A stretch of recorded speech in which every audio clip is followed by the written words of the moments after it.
Hello everyone, and today we are gonna learn about how maths evolved from basic simple rabbits to robots that are working today.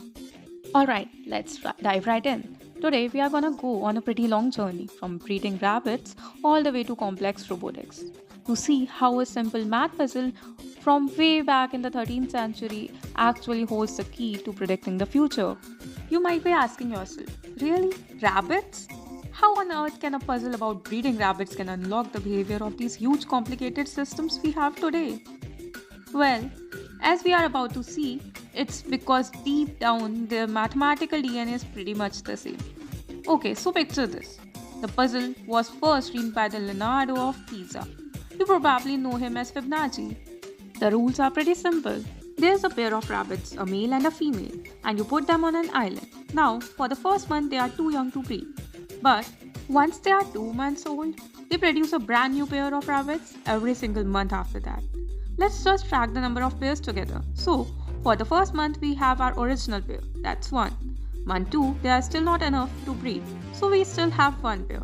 But in month 3, boom, they have their first offspring. So now we have 2 pairs. And the next month, our OG pair reproduces again. So now we have 3 pairs. The month after that, things get interesting. Both the original pair and their first kids are breeding. And the population jumps to 5 pairs. And it just keeps going. 1, 1, 2, 3, 5, 8, 30. Yes, you definitely recognize this sequence. This is the famous Virhanka Fibonacci series. Believe it or not, we actually get this whole pattern down into one really elegant equation. The number of pairs in any given month, which we'll call above n, is just the number we had last month, fn minus 1, plus all the new baby rabbits. And who's having the new rabbits? Well, only the ones who were alive 2 months ago, that is fn minus 2. This relationship has a name. This is the linear difference equation, and it is our first big step towards the much bigger idea. So, that single equation is great for tracking one number, the total rabbit population. But what if we want to track the number of young rabbits and adult rabbits separately? Now we have 2 different variables, and they both depend on each other. For that, we need to level up.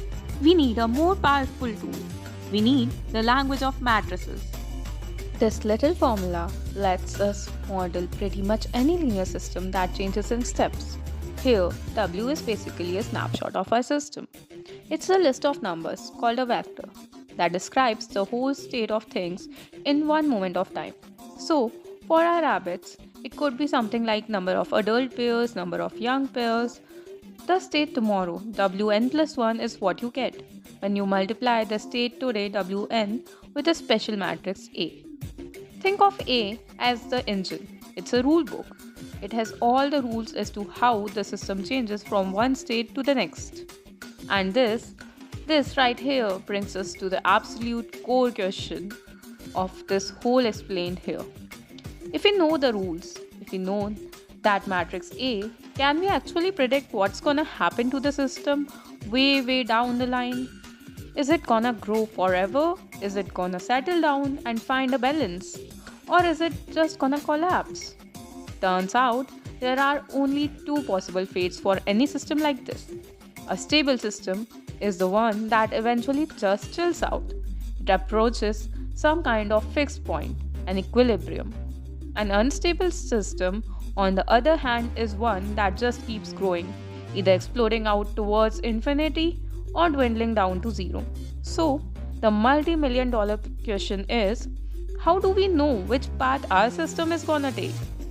Well, the secret to predictive power is not about the initial state.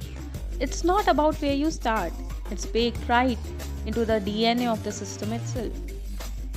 It's hidden somewhere inside that transformation matrix A.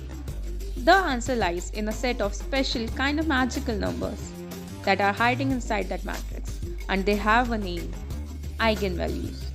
This is the key. You find the eigenvalues and you will unlock the system's long-term secrets.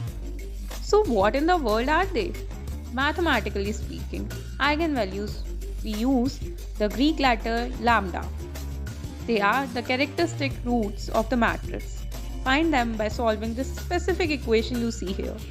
What it does is, It creates a specific equation based on the numbers inside your matrix A.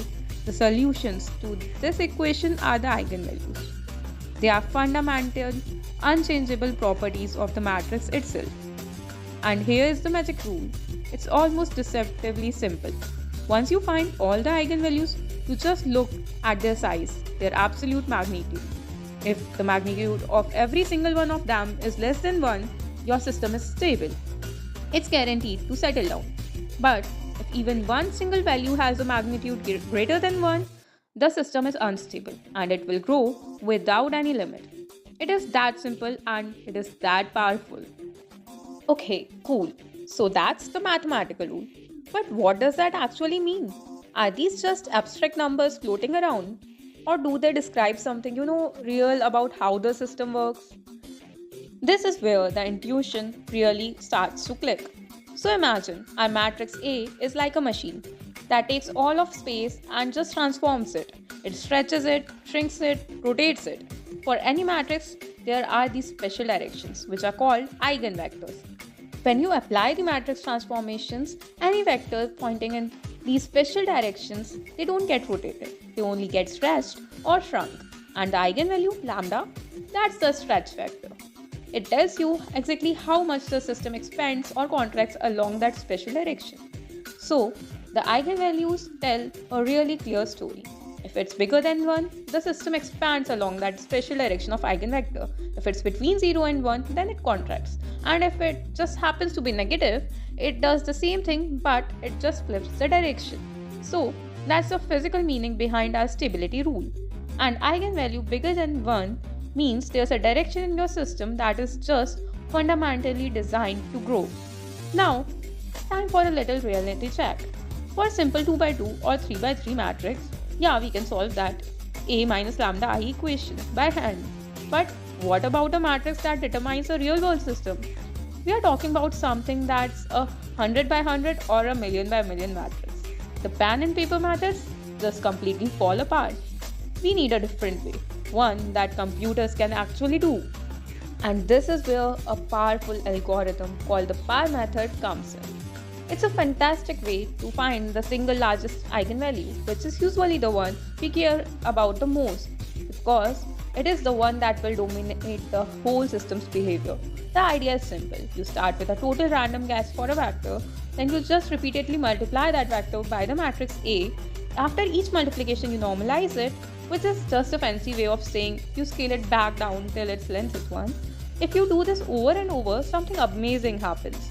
The vector will naturally line itself up with the most dominant direction, and that scaling factor you keep pulling out, it will converge to the dominant eigenvalue. Okay, talk is cheap. Let's actually see this thing work. We are gonna use this 3x3 matrix A as our source material. Our goal is to find its largest eigenvalue and find out if the system it controls will be stable or unstable. We'll just start with this super simple initial guess for a vector 1, 0, 0. Alright, now we'll just turn the crank. First step, we multiply our matrix A by our guess. That gives a new vector and we can pull out a scaling factor of 2. That's our first very rough estimate for lambda. Now we take that new vector, we normalize it and do the whole thing again. The next scaling factor we get is 2.5. We do it again and the next one is 2.8. See, you can already see it starting to home in on a value.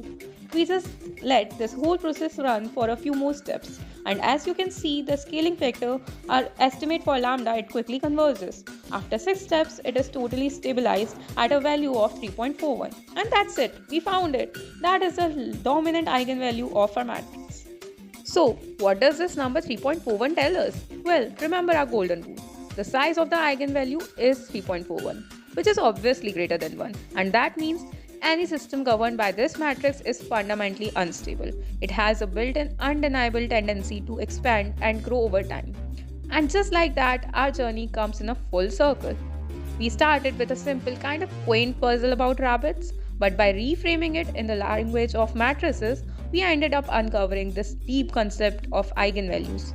These fundamental growth factors that are embedded within the rules of basically any linear system. So yeah, we started with rabbits, but just think about this for a second. What if our matrix A wasn't modeling rabbits? What if it was modeling the thousands of interacting variables of our climate or the insanely complex web of a global financial market? Exact same principles apply.